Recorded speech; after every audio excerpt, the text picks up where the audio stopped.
All right, let's talk about something wild that just happened in the market. You've got a stock, SMX, that's just minding its own business one day, and the next, it absolutely explodes.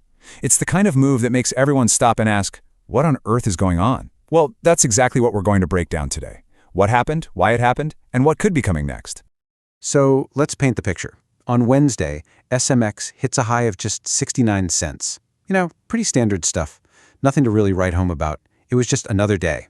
But then, Thursday rolled around. And boom. Just like that, the very next day, the stock rockets to a high of $1.67. Now that is a serious jump. When you see a move like that, you know it's not just random market noise. Something big is happening under the surface. And that, right there, is the central mystery we're going to solve. What is the engine behind this incredible surge? Is the company suddenly worth way more? Or is there some other force at play here? To figure it out, we've got to play detective and follow the data. This is where our investigation really kicks off. And the first clues aren't in some big news headline. Nope, they're buried in the trading data itself. So, let's look at our first piece of evidence, volume. Whoa! Just look at the difference here. On Wednesday, you're seeing about 2.9 million shares trade hands. Then on Thursday, that number more than doubles to over 6.5 million. That isn't just a little more interest, folks. That's a tidal wave of activity. It's a signal that the game has completely changed. Okay, for our next clue, we need to understand something called the short sale ratio. All this really tells us is how much of the trading is coming from people betting against the stock. The traders who think the price is about to go down. And this is where the plot really thickens. On the very same day the stock was surging, there was a net outflow of almost 12 million from short selling. Just think about that for a second. A huge number of bets were being placed against SMX even as its price was shooting for the moon. That's a major contradiction, and it points us directly to our prime suspect. So, what happens when a stock's price moves so hard and so fast against a whole bunch of people betting against it? Well, you get something called a short cover. And it looks like this is the main reason for SMX's crazy move.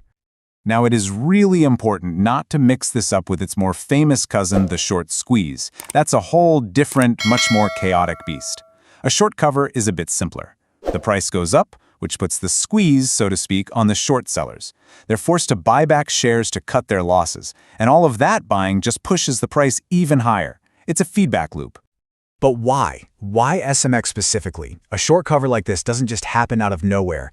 To really get the motive, we need to pop the hood and look at the actual structure of the stock itself. Which leads us to the real million-dollar question. Why is this one stock so prone to these absolutely wild swings? The answer is in one single, incredibly powerful concept that's like pouring gasoline on a fire. And this chart illustrates it perfectly. We're talking about something called a low float. See, most of a company's shares might be locked up by insiders and not available to trade. The float is that tiny little sliver of shares that you and I can actually buy and sell on the open market. For SMX, that float is only 1 million shares. In the grand scheme of the stock market, that is an incredibly small number. Think of it like a tiny pond instead of a huge ocean. Even a small splash can create massive waves. And that right there is why this is such a dangerous game for short sellers. When the price starts running away from them, they all have to rush to buy back shares from that tiny 1 million share pool. There just aren't enough shares for everyone when the music stops, and that creates a frantic dash for the exits that sends the price vertical. So, we've pieced together the what and the why of this whole mystery. But the big question now is, what's next? This battle between the buyers and the short sellers is far from over. And it sets up two very different paths for what could happen next. You really have two distinct scenarios to watch for. First is the path of the bulls. This gets triggered if we see an active pre-market with a lot of buying, which could quickly push the stock up to challenge that $2.60 level. On the flip side, you have the path of the bears. That would look like a quiet pre-market, letting the price just slowly trickle down and reset somewhere near $1. So the real key here, the thing to watch, is the pre-market volume. That's everything.